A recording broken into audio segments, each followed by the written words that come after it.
Hi friends, कसे आहात सगळे? मी आहे जयश्री आणि महा एक्झामच्या यूट्यूब चॅनलवर तुमचं पुन्हा एकदा खूप खूप मनापासून स्वागत. तर फ्रेंड्स, आज आपण 13 मार्च 2026च्या काही चालू घडामोडी पाहणार आहोत. त्या जर चॅनलवर नवीन असेल आणि चॅनलला सबस्क्राईब केलं नसेल तर महा एक्झामच्या यूट्यूब चॅनलला नक्की सबस्क्राईब करा. चला तर मग आपल्या आजच्या विषयाकडे.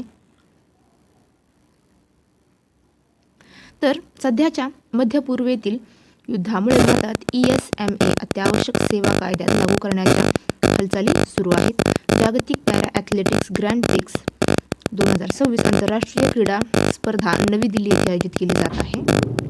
खोल समुद्रातील पाण्याचा वापर करणारा जगातील पहिला OTES आधारित विलवणीकरण प्रकल्प लक्षद्वीप येथे उभारला जात आहे.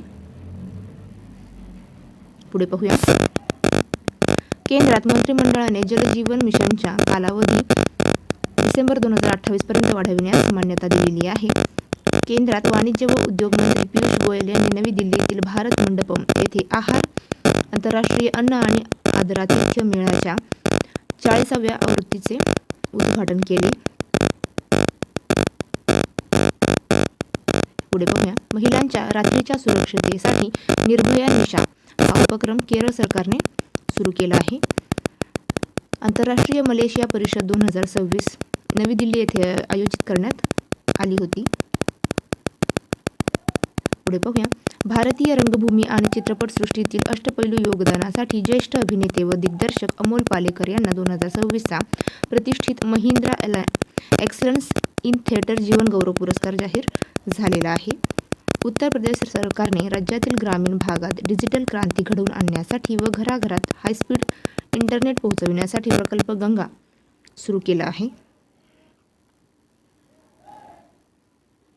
पुढे पाहूया. केंद्रात जलशक्ती मंत्री CR पाटील यांनी गुजरातच्या रहेज गावातून देशव्यापी जल महोत्सव 2026चा शुभारंभ केला. धूम्रपान विरोधी दिवस 2026 म्हणजे 11 मार्च 2026 रोजी साजरा केला जातो, जो दरवर्षी मार्चच्या दुसऱ्या बुधवारी साजरा केला जातो. पुढे पाहूया.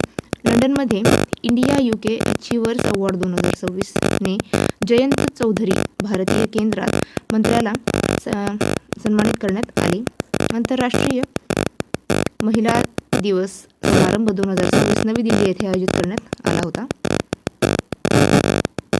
गेल इंडिया लिमिटेडचे अध्यक्ष व व्यवस्थापकीय संचालक म्हणून दीपक गुप्ता यांनी पदभार स्वीकारला. SBI बँकेने महिला सक्षमीकरणासाठी $500 दशलक्ष सिंडिकेट सामाजिक कर्ज सुविधेची घोषणा केलेली आहे. भारतीय सैन्याच्या सेंट्रल कमांडने त्यांची पहिली धोरणात्मक संवाद परिषद लखनौ येथे आयोजित केली. लखनौ हे गोमती नदीच्या काठी वसलेले असून ते युनेस्को क्रिएटिव्ह सिटी ऑफ गॅस्ट्रोनॉमीमध्ये समाविष्ट होणारे दुसरे भारतीय शहर ठरलेले आहे. पुढे पाहूया. जगातील सर्वात मोठा ॲसिडिक गीझर एचरन्समध्ये 6 वर्षांनंतर स्फोट झाला आहे. हा गीझर अमेरिका देशातील येलोस्टोन नॅशनल पार्कमध्ये स्थित आहे.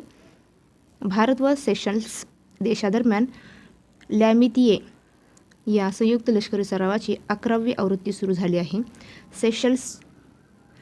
सेशल्स या देशाची राजधानी व्हिक्टोरिया आहे आणि चलन आहे सेशल्स रू. तर फ्रेंड्स, थांबूया इथेच. व्हिडिओ पुढच्या व्हिडिओमध्ये. जय हिंद.